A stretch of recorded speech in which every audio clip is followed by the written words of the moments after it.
Hi there. Thanks for coming by my channel today. This channel is brand new and I've chosen to call this channel Never an Empty Nest. The reason for that is because kids keep moving out and they keep moving back in. So my house will never be an empty nest. If you like what you see here, please consider subscribing. It will really help us out. We're brand new. Today I'm going to make homemade hamburger rolls. I make my rolls with the help of a KitchenAid mixer, but you can certainly do it by hand. And I'll explain how to do it as I go. So right here I have everything that I'm going to need for my hamburger rolls. I have my canister of flour here. I have my salt. I have my yeast. Oops. I have my sugar. And I have my lard. The amount of lard that you use is roughly 1 ounce. I normally weigh it out, but my scale is broken, so I kind of eyeball it. If you weighed this, it would weigh approximately 1 ounce. And that's how much you need. This bread recipe also works for 2 large bread loaves. But today I'm making hamburger rolls, so I'm hoping to get about 16 rolls out of it. I'm just waiting for my kettle to boil there now. I have this old glass measuring jug I've had for years. I love it. You can pour hot water in it. You can pour cold water in it. It won't break. Best mugs ever. Fire King. Okay, so I'm going to start with 2 cups of water. As soon as my kettle boils, I'll fill this up to the 2 cup mark. In the meantime, I'm going to measure out my flour. So I need 5 cups of flour. I have a knife here and I have my 1 cup measure. So I'm just going to scoop out 5 cups. Every cup I'll just level it off. Give it a tap, make sure there's no air in there.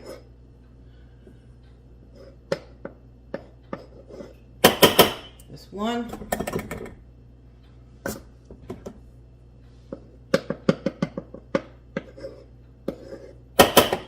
2.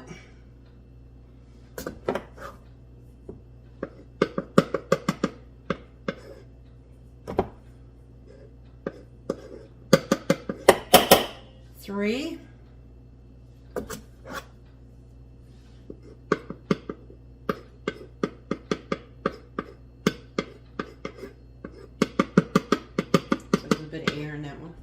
1 scoop. So I got 3 in there now. I need 2 more. 4. I always buy flour by the large bag and I keep it in a 5-gallon bucket. It's a lot cheaper that way. And I keep my canister filled up so I don't have to be going into my bucket every time I need a bit of flour. Okay, so that's your 5 cups of flour. We're done with this measuring cup here. Next we're going to measure out our flour, our sugar and our salt.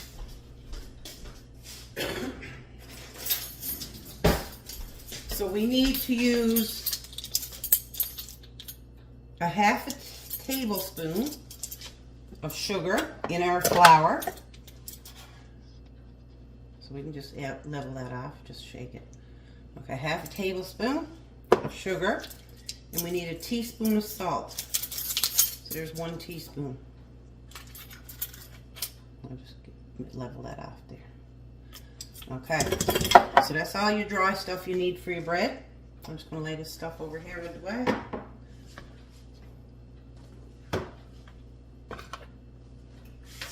As soon as that kettle boils, I'll get my water ready. You don't want boiling hot water. You want it lukewarm so that you can stick your pinky finger in there and you can't really feel the water. That's the ideal temperature for proofing yeast. I do need to put some sugar in this water as well, but I'm not going to, not until I get my exact perfect temperature. So we'll just wait for that. In the meantime, I'm going to take this lard and I'm going to cut it up in little pieces. Because the more smaller pieces it's cut up into, the more evenly it'll spread through your dough and quicker.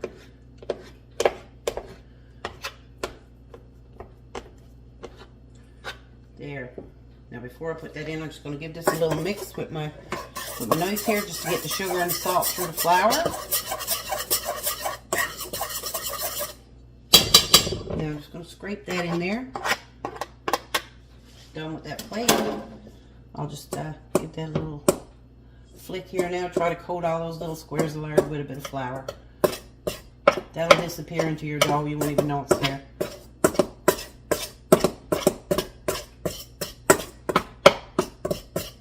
I don't think my kettle is totally boiled, but I think it's probably warm enough that I can get my water going and my yeast. I'm just going to pour a little bit in here just to gauge how hot this is. Oh yeah, it's probably a little bit too hot, so I'll put a cup and a half in here, and then I'll put a small bit of cold water in there. Tap water's good enough.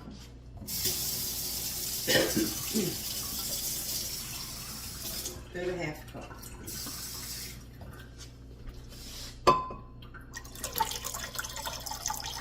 There. Excuse my fingers, but my hands are very clean. I do have a burn on my hand though. Okay. So now I'm going to add in a half a tablespoon of this dry yeast.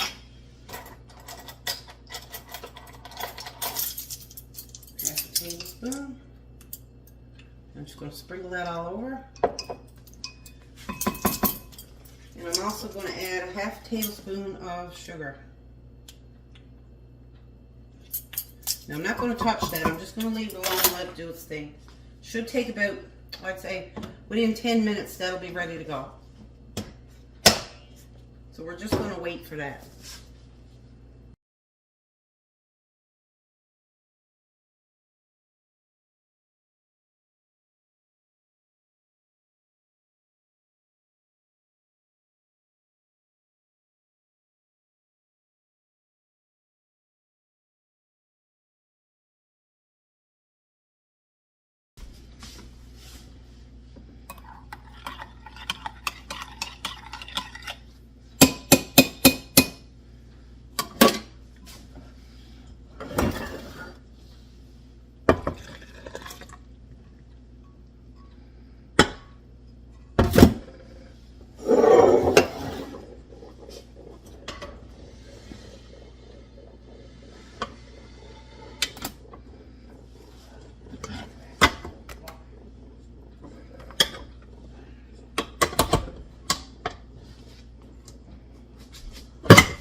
So you can see that this dough is pretty much doubled in size.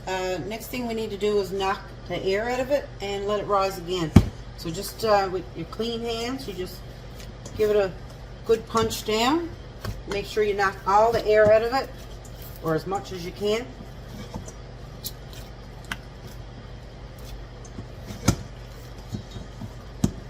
Just take it and give it a flip over, and we're going to leave it until it gets doubled again. Yeah, nice soft, smooth dough. That olive oil really helps with the handling of the dough. Okay, so we'll put the wrap back on it and just let it sit for another, I'd say, half hour or so, and we should be good to go.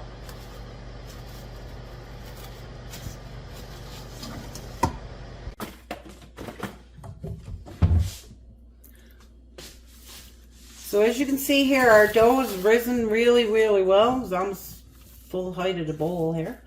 So I'm just going to give it a good knead here now to make sure all the air is out of it. Still really nice to touch. It's not sticky at all because of the olive oil I put in the bowl earlier. So that's really good. Okay, I got a little pastry mat here I use. I'm not really sure how many buns this is going to give me. We're going to see. So what I'm going to do, I'm going to take this dough out. We're done with that bowl. I'm just going to give it a couple quick kneads here. Make sure all the air is out of it. And the way I'm going to get even sized buns is I'm going to start by roughly cutting this baby in half.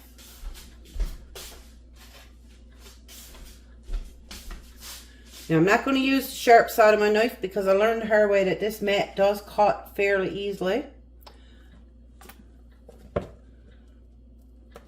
So I won't do that again. So what I'm going to do is I'm going to take the back side of the knife. I don't have a pastry scraper. I don't have a butcher block. That's all things that I'd like to have, but I don't have right now. So I just got to make do with what I got. Okay, so that's roughly half. Okay, so I'll take that half. Maybe I should just not press so hard. I'll throw that back in that bowl for now. Now I'm going to do the exact same thing again. I will just adjust this a little so you can see what I'm doing here. I will cut that in half again. Okay, I'm being careful not to press too hard into my mat because I really don't want to cut that up. It's really, really good tool to have, and I use it quite a bit and I don't want to ruin it. So, do the same again. Cut in half.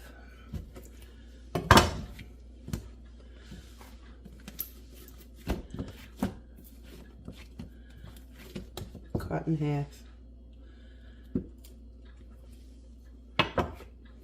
Okay. So now that gives us 4 pieces. If we cut each of these in half again, will give us 8 pieces. I think 8 buns is enough for now. I'm going to freeze the rest of this dough because you can always take this out later and I can make hot dog buns, hamburger buns, I can make sub buns, I can make a loaf of bread, I can make a thing that we love to eat here in Newfoundland called toutons, which is just bread dough flattened out and fried in the pan. Okay, so I'm going to cut this in half. Cut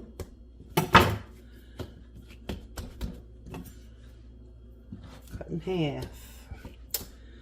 Oh, I did cut it. Look at that. I gotta watch what I'm doing here. Okay.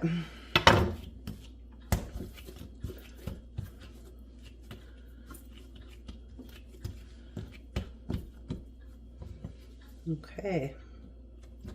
So now I got 8 pieces for 8 buns. And that's perfect for what I want it for. So I'm just going to take each of these little buns now and shape them into little balls.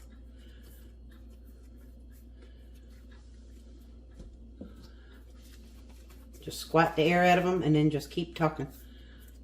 Tuck, tuck, tuck. Just shape them into little balls, put them aside. We're going to do something special with them now that we only do for hamburger buns.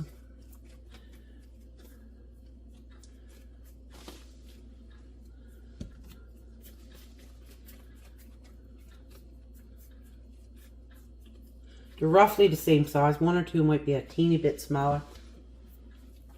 That doesn't matter.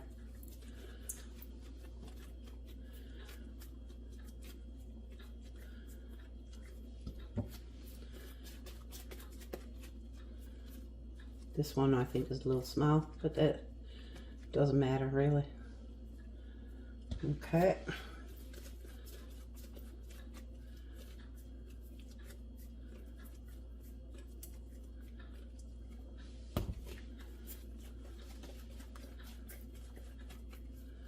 Now with hamburger buns, you want them to be wider than they are high.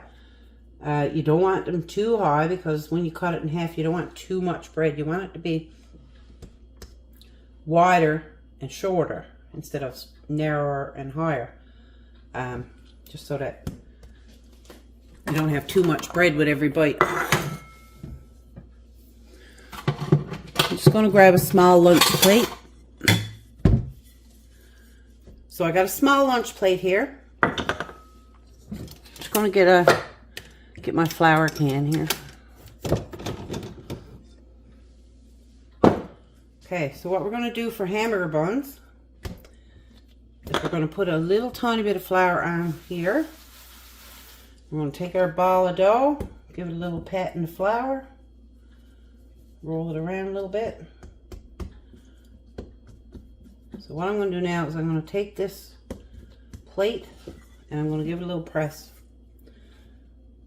Not too far, but just to give it its basic shape. And now I can just take it with my hands and stretch it out a little small bit. You brush off any excess flour, but that doesn't really matter. They're still not quite big enough for hamburger buns, so I'll give it another press. And stretch it out a little. And that's similar to the way we make our toutons too for frying in the pan, except we stretch them out a little bit smaller than that. Stretch them out thinner but larger. Okay. That's our first hamburger bun. I got a baking sheet here ready with some parchment paper on it. Press. Stretch.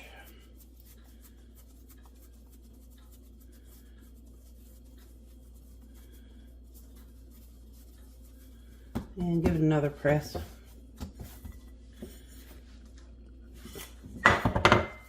Okay.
Wash this. This is the worst part about this. I don't like this. That it's a little tricky to wash up, but not a big deal. It's well worth it. So here's our buns.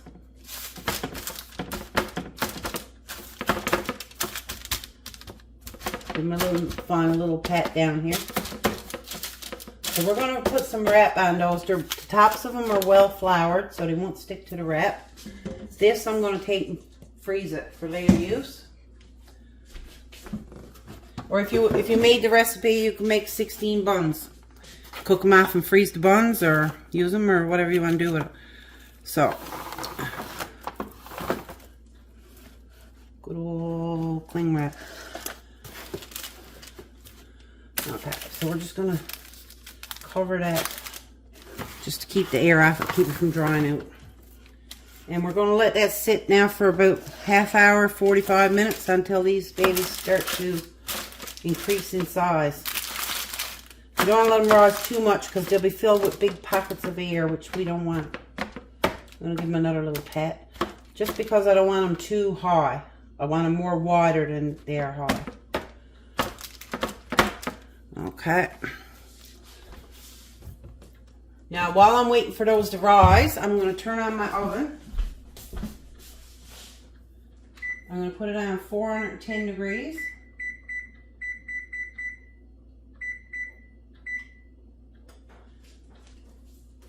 When I bake them, I'm going to bake them for about 20 minutes or so. For a loaf of bread, it's like 40 minutes or so, but these are so much smaller and a lot less volume that has to bake in through, so it won't take that long. About 20 minutes, I'd say, but I'll know when I check them anyway. So we'll be back when they're ready to go into the oven. So our little buns have risen pretty good there now. I'm just going to pop them in the 410 degree oven for about 20 minutes. And I'll be right back.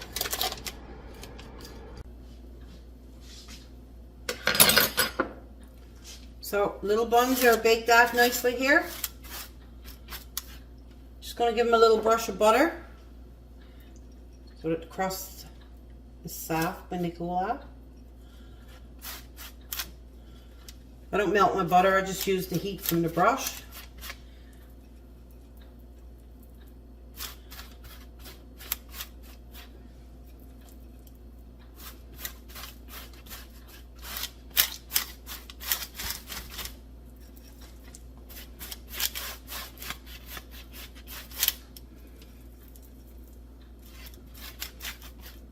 Got a couple big ones there.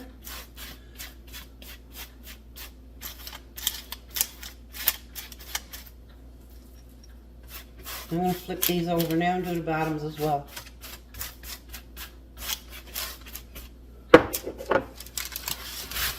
They're a little browner on the bottom than they are on top, but that's normal, I guess.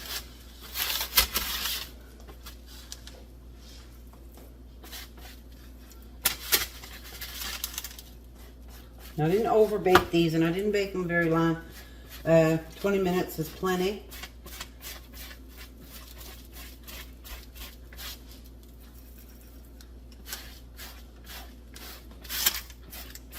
So these are lovely for hamburgers, for sandwiches, anything you want to do.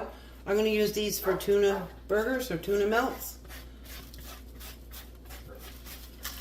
Just going to give them a few minutes now, and then I'll split one open and we can see what they're like inside.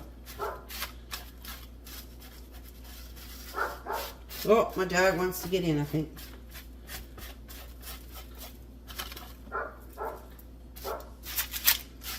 Okay. I don't know if they're cool off enough to be opened up, but we're going to have a check to see.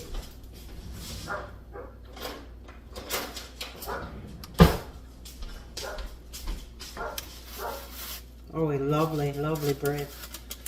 Very, very flaky and white. Very hot too.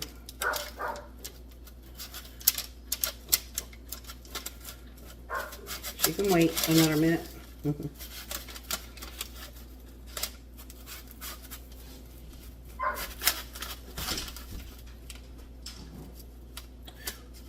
Probably should let these cool before I cut them open, but I just want to open up one just to show you.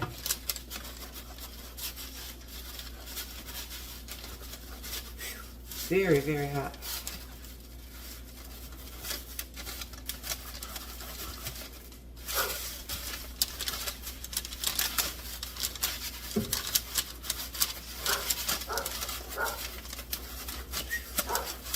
Ooh.